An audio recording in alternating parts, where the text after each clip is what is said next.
I just thought I'd do a little video. Everybody's always asking me, how I know what's going on with the drone. So I'm doing a screen video here of what I see versus what the drone sees.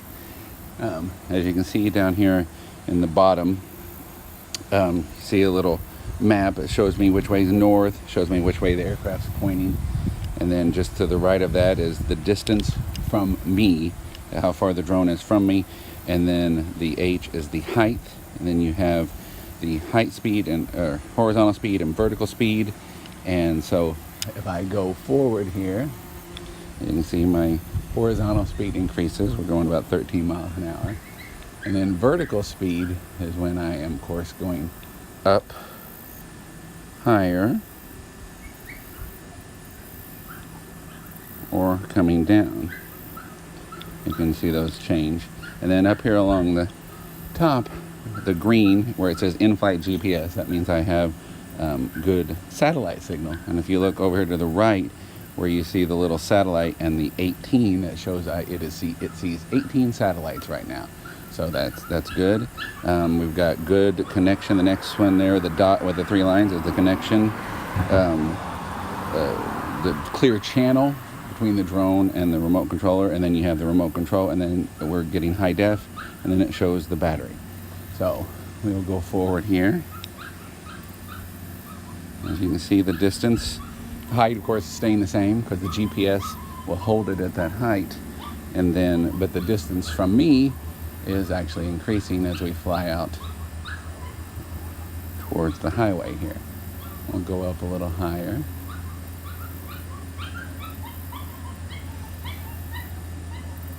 It's a cloudy day, but actually that makes it easier to see the drone farther away. We're flying out Prospect. If I turn to the left here, you'll see that's Prospect over there. I'm going to turn around here, come back towards the dome and my house. And I can fly pretty far off towards Prospect or to the left or to the right, but can't fly that far back towards the dome from here because of this hill. And there has to be a line of sight between the controller and the drone. They actually have to be able to see each other, and that's what keeps the signal. So if I turn a little bit here, we can go out towards the stables over here of West Baton,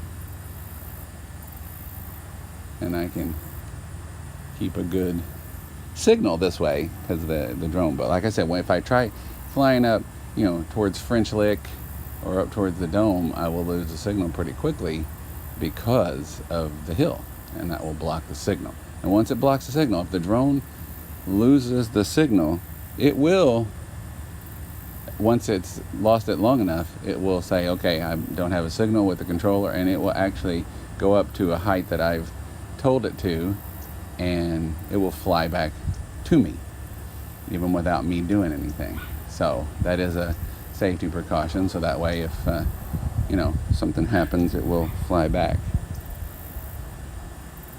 We're going. And also, the farther away, the higher you are, of course, you'll have a better signal. Let's see, I'm 306. We are over by the horses, as you see. We're about 2,500 feet from my house, so almost half a mile. And if you look down here in the corner, if I bring that up, there is the GPS map. You can see exactly where I am. And if I turn the drone to come back home, you can see the little arrow there that is the drone. Once I get it facing, once that point is facing back towards me, it shows that green line. That shows from me to the drone. So right there, I am facing pretty much exactly back towards me. And you can see the white line over here is where I have flown. It actually keeps track of that. So we can come back over this way. But that's how I keep track of it. Now, Up here you see where it says ISO and shutter speed and cloudy. Those are my settings of my camera. I'm filming in 1080p and 24 frames a second. I have a pretty large memory card in, so you can see I can record for over 10 hours at this 1080p and 24. And then the rest of that is autofocus or manual focus. And you can see we're going about 18 miles an hour. Now if I stop it here, I can put it in what's called sport mode. If I just flip this little switch. And now you will see, once I take off, the speed will greatly increase. See down there, the horizontal speed, we're now at 35 miles an hour. So it is much quicker in sport mode, but it doesn't have all the safety features that you do when you're not in sports mode. We'll slow it down here and take it out of sport mode. Angle the camera down. We're getting much closer to my home here. Now I can see the drone, and I can bring it down. You can see my height is decreasing. But one thing in sport mode, like I said, you don't have it. This drone has upward or downward sensors, forward sensors, and backward sensors. That means if you get too close to something, it will sense that it is about to hit something, and it will stop. There is a mode where you can actually make it so that it will avoid things. But let me bring it down here and show you that.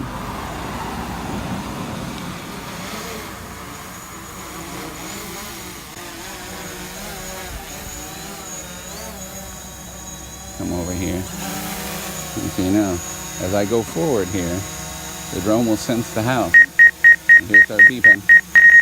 And it will not go any further. I have to back up. It does the same thing going backwards and downwards. So it will help me to avoid collisions.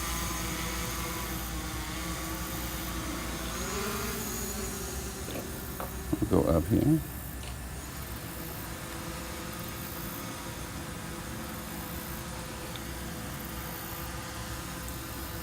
And if we go up here, we still have 71% battery. So if we go up here, I will show you, that is down Abbeydale Pike.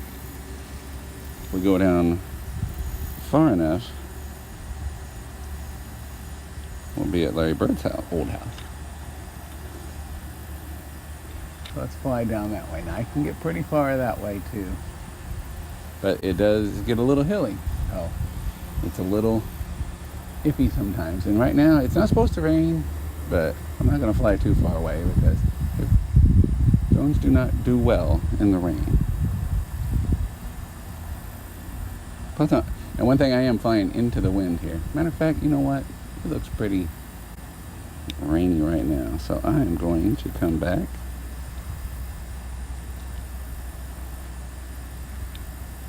Towards me here.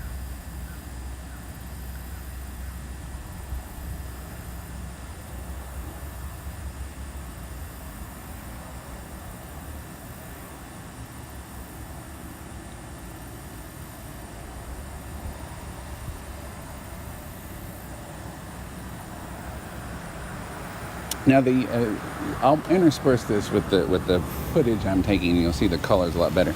I have the drone set on what we call D-log, which means the colors are all muted, and which allows you in post, when you're doing anything, to punch up the colors and make them a little brighter and a little more true. So it's best to do that, because if you film in very bright colors, then you can't do that. So let me come here, as you can see, this sees the house. I'm now over my deck. Now it does not have side sensors, so I could run into the house if I tried real hard here. As I come down towards the deck, once it gets so far off the deck, you'll see it actually stops, and then I have to tell it that it's actually, I wanted to land.